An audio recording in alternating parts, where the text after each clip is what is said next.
everybody. Well, it's nice to see you this evening. And I'm coming to and it is nice to see a lot of familiar faces. And like Katie said, it is an introductory. There's obviously over the next 8 weeks, I believe, there's going to be a presentation. Is that correct? So I think I might get roped into 1 or 2 others, and obviously we're going to talk in a little bit more detail. But I'm going to step through the basics that we wanted to talk about tonight. Katie introduced me, which was the first thing I was going to talk about, so I'll skip that one. And what I wanted to introduce, or get everyone to start thinking about, was ask the question: does anyone know what degenerative disease is? I'm used to talking to people, so you need to talk back to me. Obviously, there's some examples there. We know what degenerative disease is. These are. Lesson your life. Do you think that lessons your life? Yeah. And they're like more quickly than they should be. Well, they're degenerative in the sense that we, in our natural state, obviously become less well, I guess you could say. So, obviously, heart disease, stroke, diabetes, arthritis, depression, irritable bowel disease, and obesity. These were, I have to say, everyone's heard of those, right? The most common degenerative diseases that we all hear about and unfortunately are exposed to, whether personally or our family. Now, this article was written in January, and I was sitting on the beach down in London, Christmas time, reading this magazine very quickly, and stumbled across this article. Inflammation. Inflammation, the word probably makes you think of a knee swollen from running or a puffed up pimple on your face. Common problems that can be cured with some help of ice or some OTC meds. But there's another kind of inflammation that means something else entirely. Chronic inflammation. A slow, silent disturbance that never shuts off. You can't feel it, you can't be tested for it. It has become a medical hot topic. More and more research shows that chronic inflammation is involved in heavy-hitting illnesses. Says integrative medicine specialist Frank Lippman, MD, director of the 1111 Wellness Center in New York City. It's an underlying cause for many diseases. Anyone heard that before? Yes? No? Yes. Inflammation. When we start to talk about disease, when we start talking about degenerative disease, what's really underneath that is a process that our body naturally goes through when there's damage. And that's called inflammation. We've all got inflamed at some point, right?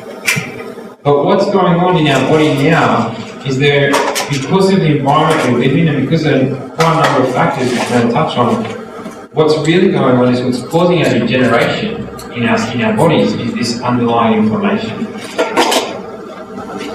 So what causes it? Well, what we know causes it so far is poor diet, toxic chemicals, dehydration, stress, poor digestion, sugar, caffeine, too much fat, inactivity, lack of sleep. Pretty simple things, eh? Things that we probably all do at different times. But have you noticed how some people that you know might have a certain health issue? Some say they might have arthritis, or you might know someone has diabetes, or someone has a problem losing weight.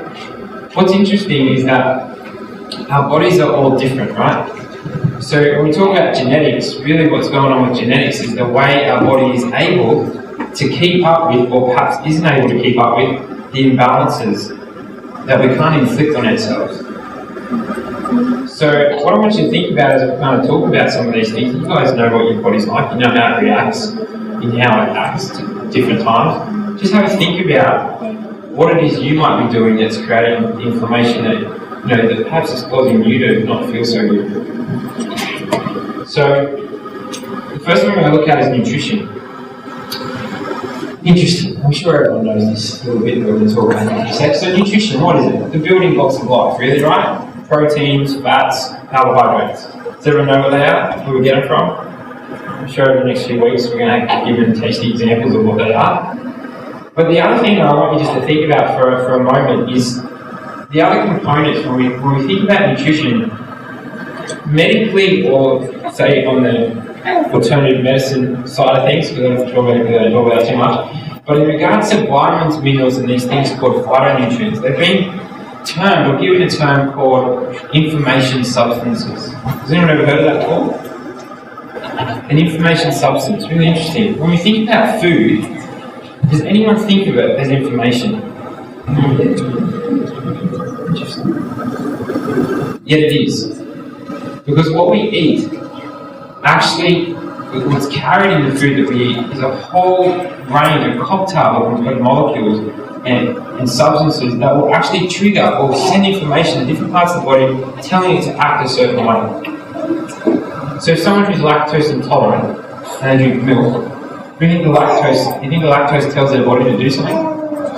Yeah, it creates a confusion.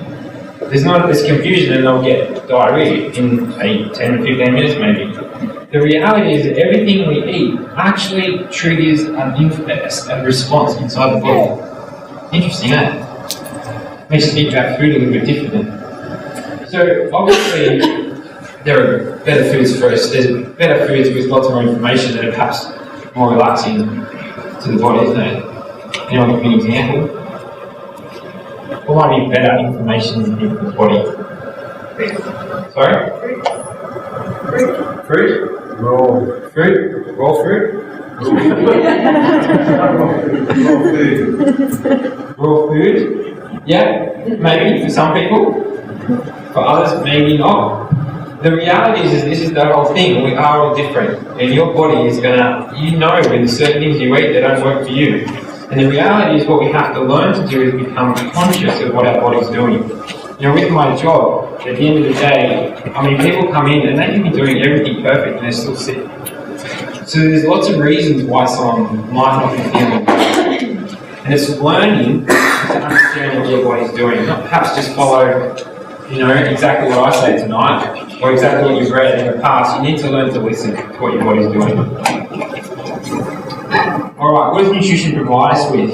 Well, obviously, energy. And what goes with that is endurance. Hands up for a second. Out of 10, who here would have energy levels, if 10's the best, who here would have energy levels above 6? Generally speaking. Above 6. Is that all? Above 5.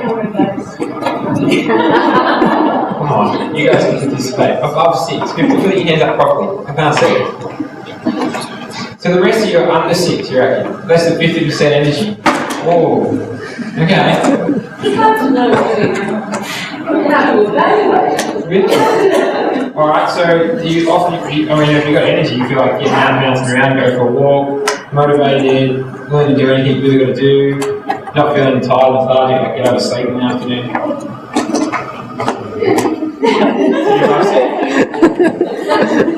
That was one of the big questions. Probably one of the first things I asked any of my clients was where are your energy levels at? Because straight away, giving you ask yourself the question, you've got to learn to ask these questions. Where's your energy at? And we need to understand why it's not where it is. And obviously nutrition plays a major role. So it affects our endurance, our emotional stability, our ability to repair and support ourselves, to protect our body, to detoxify our body, and obviously supports the very structure of life. One thing when we look at depression, say, for example, so we look at people's mood overall, how much do you think food has to play with that? Yeah, huge. I see people with depression all the time, and 95% of the reason they're there is because they're so undernourished. And again, when we listen to our body, when we're under a lot of pressure and a lot of stress, we need to start to realise that we actually need to learn to eat better and eat more appropriately to how we're feeling. Yet the reality is we usually go the other way. It's just time people eat chocolate and ice cream and grab the lollies,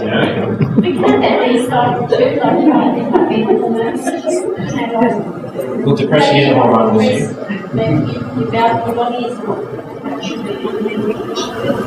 Absolutely. Yeah, and obviously nutrition can be playing a part in why that might be where it is. The next thing I also want to look at is exercise. So who exercises regularly? Hands up. At least 3 times a week. Hands up. Twice a week. Alright. Does anyone know who knows the difference between cardiovascular exercise and resistance exercise? Yep. Perfect. And so what's resistance exercise? Yeah, good. Alright, cardiovascular training. It increases our endurance. It improves our circulation. It helps us burn fat. It strengthens our heart. It reduces fatigue. Who feels fatigued? I think more than half the room is feeling fatigued. It improves mood. And it reduces the risk of, overall, reduces the risk of disease. Resistance training. It increases our strength and power. It increases our lean body tissue. It's really important to understand this. Muscle on your body is the number one marker or biomarker that are going to indicate your overall longevity. The more muscle you have in the body, the reality is you increase your chances of living longer.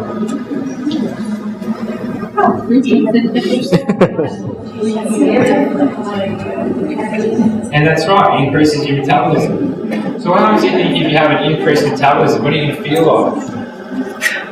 You have more energy. It obviously helps us maintain our posture, and if our posture is not good, you really think we're going to be breathing properly and feeling, we'll get not a sore and achy, right, if our posture is good. One of the other things that's really, really important is to understand the effect that has on our bones. Obviously, everyone's heard of osteoporosis. And what we're not told about osteoporosis, unfortunately, is that our bone strength is actually totally dependent upon our muscle strength. So what happens as we get older is that we lose muscle mass. And as we lose muscle naturally it anchors to bone. And so as we have less muscle, we actually have less pressure put on our bone to hold its strength. So what happens as we get older is women, as we're about above 45, and men above 45, our hormones start to change. Unless we actually consciously start doing resistance training and actually do exercise that strengthens muscle, our bones get weaker at the same time. Obviously it leads to osteoporosis, which is a major epidemic in our country, right? And obviously as we're stronger, we're going to improve overall quality of our life as well. Water. Who here drinks enough water? At least 8 glasses a day. Hands up. Not all the time. Who said that? I think being honest. I think we all try to. Do you know, if there was anything that I was going to say here about any of these things, I think water would have to be almost the biggest deal for me. Because I would have to say that most people, they might exercise, they might eat good, if they're not drinking enough water, it doesn't matter. Nothing else seems to matter. And obviously, everything's linked here, right? So everything's a factor. But water obviously does a number of things for it. It hydrates our body, and in doing that, it lubricates. Anyone have sore, stiff joints? Crickety legs and knees and... Hello? Well, what do you think the body uses to lubricate those joints? Water. It cleanses us. Obviously, if we don't have a shower for a week, it's not really bad. Yet most of the time, we don't even think that water actually it's cleaning the inside. Go shower, maybe some people have shower twice a day. Reality is we don't drink enough water, it's like the inside of our body doesn't have to wash, and that's really what it's there to do. It obviously helps us transport. Now, if you don't have enough water, I can tell you straight away, you'll have digestive issues. That's one major thing you'll have if you don't drink enough water. And most people in this room, probably half, have got some kind of digestive issue. Circulation. And obviously we don't have good circulation, are you going to think very clearly? No.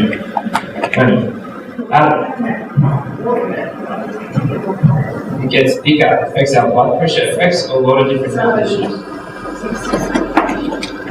So obviously water helps us improve our joint mobility and improves our mood and again our energy. It helps reduce appetite. There you go, ladies. It helps reduce... Because I think most ladies think about their weight more than men, usually. I reckon I'll be right on. It also reduces pain. Dehydration is actually, one of the things that happens when we're dehydrated, we'll actually feel pain more. We actually are hungry. Believe it or not, one of the main reasons we crave food is we're dehydrated. And the tricky thing is with dehydration. You can? That's right. The thing is, what happens with hydration, if we're not hydrated, our body has a mechanism to check the thirst. You know when we feel thirsty? It's like a reflex. But that reflex, that mechanism itself is actually not as active. It's actually not as sharp when we're dehydrated. No. That means if you're a bit dehydrated, you'll feel less thirsty. The more hydrated you are, the more thirsty you'll be. Does anyone experience that? The more you drink water, the more water you want to drink. Just seems to be easier. But it's partly because of that. So it obviously improves your digestion. When we look at our digestive tract, pretty much from here down to here, it's pretty much coated with mucus, right? So saliva all the way through, it's covered in mucus. Anyone know what mucus is? Yeah, sure. What is it? What's it made of? Gooey stuff. So, it's about 95% water and about 5% protein. So it's reality, it's water. You've got a dry mouth when you're thirsty, don't you? Well, why? You stop producing it. Like, the body will put water where it needs to put it when it's dehydrated. So you find your digestion will suffer. A lot of people with heartburn, indigestion, you bloat more, windier, you get constipated, or just don't drink enough water. But obviously improves concentration as well. Alright, sunshine. Everyone get out in the sun today? It's been beautiful weather the last few days. Interesting, sunshine. So what do we get when we get out in the sun? Vitamin D. So it's called a nutrient converter. So what gets converted? Does anyone know? How does the body make vitamin D? It's actually made from cholesterol. Yeah, cholesterol is pretty much a raw material the body uses to make hormones and vitamin D. So there's a lot to be said about why we have high cholesterol in our society. And one of the theories is that we don't get enough sunshine. So what happens is when we don't get enough sunshine, we become vitamin D deficient, right? That's true. It's an epidemic. You look in our society now, one of the main things they talk about is vitamin D deficiency. Well, think about it for a second. If the body knows you need vitamin D and it knows that it makes it from cholesterol, it would kind of make sense that if you don't get enough vitamin D, it would just make more cholesterol thinking that something's not working, right? And that's why it's actually a theory why in our Western culture we have issues with cholesterol like no other countries do, because they're not scared of the sun like we are. We're pretty much scared of the sun, right? We either cover up or we sun cream on or we... And I'm not saying don't do that, I'm just saying that you need to get sunshine.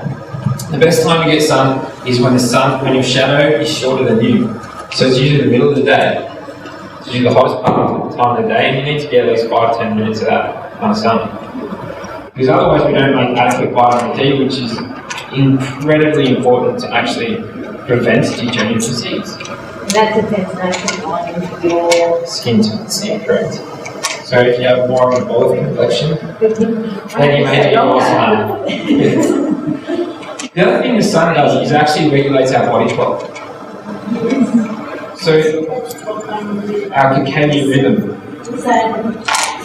That's right. So there's everyone who has SAD syndrome. It's basically when people start getting depressed, seasonal onset depression. Yeah, so it's basically, well, it's partly that, but it also, our body goes through a cycle every day. And does anyone have jet lag? You know, one thing to do when you have jet lag is to come home, and you're home or wherever you go, is actually to watch the sunset. The body actually is in sync with the sun. So it actually realises where it is in time and space. So as much as we perhaps don't think about these things, our body doesn't really require us to think about it, knows what to do, it just kind of gets us to line up with it. What about them? Should you take them? If you're vitamin D deficient, it's a good idea. Absolutely. And you need, does the sun help with it? Does the vitamin D help improve that? Well, vitamin D, your body will make it if you get adequate sunshine. If you're really deficient in vitamin D, you will need to supplement it, but then you do need to make sure you get the habit of spending good time in the sun to make it. It's actually it takes a while to get those levels up, so you really do need to supplement it. Back to that sun thing, because, you know, often we've been taught, particularly in the summer, that the middle part of the day is the most dangerous part of the day. The melanoma, you better off before you get an too, so. Yeah, you're right, and that's why we have to kind of get the vitamin deficiency in our country. then you get speaking instead. That's right. Well, hang on a second. I didn't say hours. I just said 5 to 10 minutes. You're not going to die. Just think about it. Where do we live otherwise? I mean, before we had clothes and we lived out of the bush, what do you think we did? We lived in the sun. The reality is that there's a number of, look, this is obviously introduction. We can talk about this online if you like. The thing is that there's a whole range of reasons why people get sun cancer. There's a whole range of reasons why those things can happen. I mean, people have melanomas, for example, have never don't even get the sun, like their toe doesn't ever get sunburned, but they get it on their toe. So is it about exposure to the sun only? No. Is there other factors? Yes. So it's about being smart, again, listen to your body, that's all I'm trying to say. And the reality is, does the body make vitamin D when the sun is above us? Yes, it does. So that's the point. Like, if we need it, we need to be conscious that we need to get it. Don't be unbalanced, which we're getting to. The sun also improves our mood and obviously our sleep. One of the biggest things it does actually helps balance our hormones. Has anyone just laid in like in your room where the sun's shining through lately? Just lay there in the sun and felt it on your body?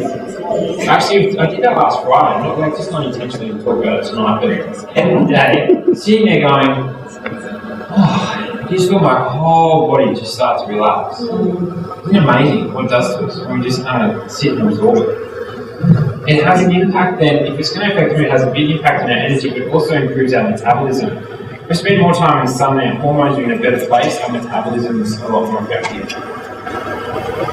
Alright.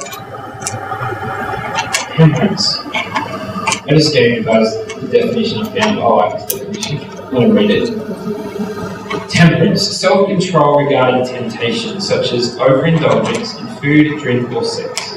In a broader sense, it can be defined as doing good in one's business or affairs with modesty, self-control, moderation, and humility. In virtue-based theories of ethics, temperance can be defined as the habitual disposition of practitioners toward responsible use of the power for the good of patients, protecting patients from undertreatment, abandonment, and over-treatment. It's an interesting word, isn't it? You don't really think about it. But I kind of said it at the beginning. The whole point of us even getting together tonight was to actually, for me, what I would really want for you is to actually learn about where are you in balance and perhaps where you're not in balance. And there's many factors in our life, isn't there, that are going to affect our health. As I said, there's things that we're eating, what we're drinking, what we're doing with ourselves, with our bodies, in our business affairs, and also in our interactions with each other. I just like that definition. I also like this one. This is one that sticks in my head whenever I think of balance. Poise. It's an interesting word, eh? Poise. To carry or hold in equilibrium or balance. To be balanced or held in suspension, a state of balance or equilibrium, freedom from affection or embarrassment. It's an interesting way of saying it. Freedom from affection or embarrassment. It's like to be able to see something kind of like in the third person. Does that make sense? For us to be able to take ourselves out of the immediate situation we're in to actually look at it, just so we get an idea of really what are we doing or what should I be doing? You got something about. Alright. Air. You ever think of it as a nutrient? It's